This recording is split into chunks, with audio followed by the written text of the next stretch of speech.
চিংড়ি মাছের মালাইকারি করাটা অনেক বেশি কষ্টের, অনেক বেশি ঝামেলার। এসব ভেবেই আমরা অনেকেই এই রেসিপিটি করতে চাই না। তো চলুন তাদের জন্যই আজকে অনেক সহজভাবে করে দেখাবো চিংড়ি মাছের মালাইকারি রেসিপি। আসসালামু আলাইকুম, আপনাদের সবাইকে স্বাগত মাহি রান্নাঘরে।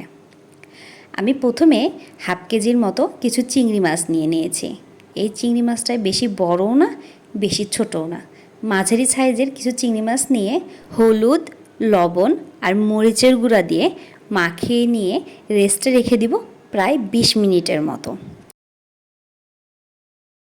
আমি একটা নারকেল নিয়ে নিয়েছিলাম, সেই নারকেলটা ভালোভাবে কুড়িয়ে নিয়েছি। নারকেল কোড়ানো হয়ে গেলে আমি একটা প্যান নিয়ে নিব, সেই প্যানে তেল দিয়ে দিচ্ছি।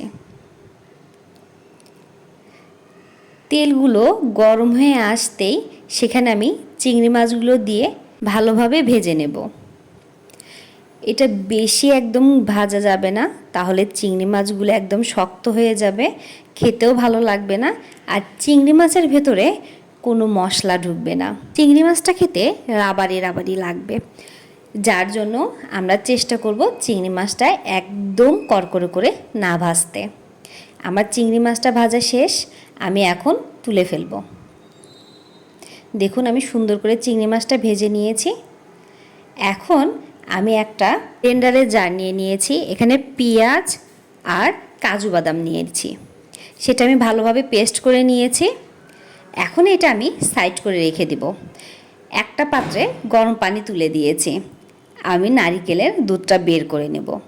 এই যে নারিকেল কোড়া রেখেছিলাম, সেই নারিকেল কোড়ার ভেতরে আমি গরম পানিটি দিয়ে দিচ্ছি, দিয়ে কিছুক্ষণের জন্য ভিজিয়ে রাখবো। এরপর একটা ব্লেন্ডার জারে নিয়ে সেটা ব্লেন্ড করে ছাঁকনিতে ছেঁকে দুধটা বের করে নিব।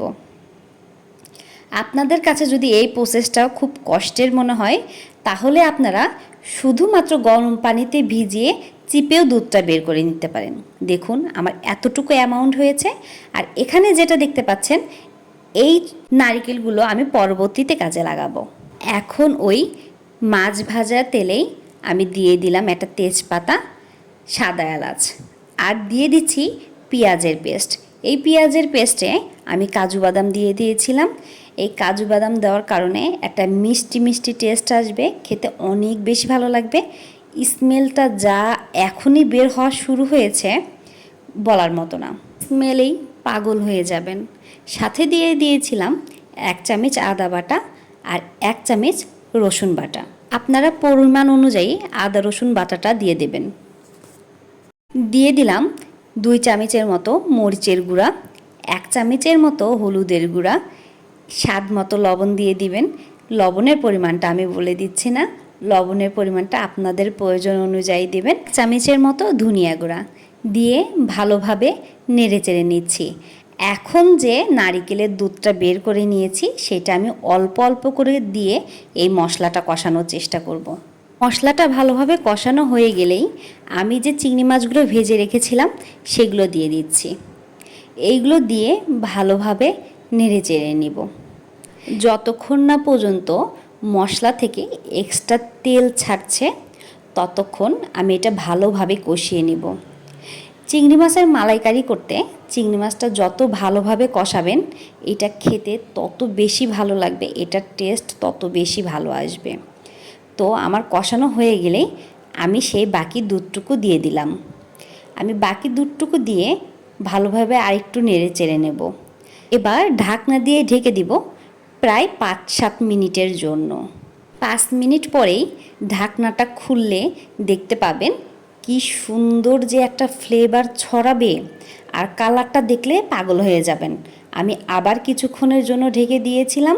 এরপরে ঢাকনাটা তুলে আমি সামান্য পরিমাণে ঘিটা দিয়ে দিচ্ছি। একটা কথা মাথায় রাখবেন, যত গুড় তত মিঠা। ঘিটা দিলে এটা এত সুন্দর ফ্লেভার আসবে কল্পনার বাইরে। আর দিয়ে দিলাম ভাজা জিরে গুঁড়ো। মাশাআল্লাহ, দেখতে পাচ্ছেন কত সুন্দর লাগছে। আপনারাও খুব সহজে বাসায় তৈরি করতে পারবেন এই রকম চিংড়ি মাছের মালাইকারি। অবশ্যই একদিন তৈরি করে খেয়ে দেখবেন কেমন লাগে, এবং বাসার সবাইকে করে খাওয়াবেন। সবাইকে অসংখ্য ধন্যবাদ। আল্লাহ হাফেজ। আসসালামু আলাইকুম।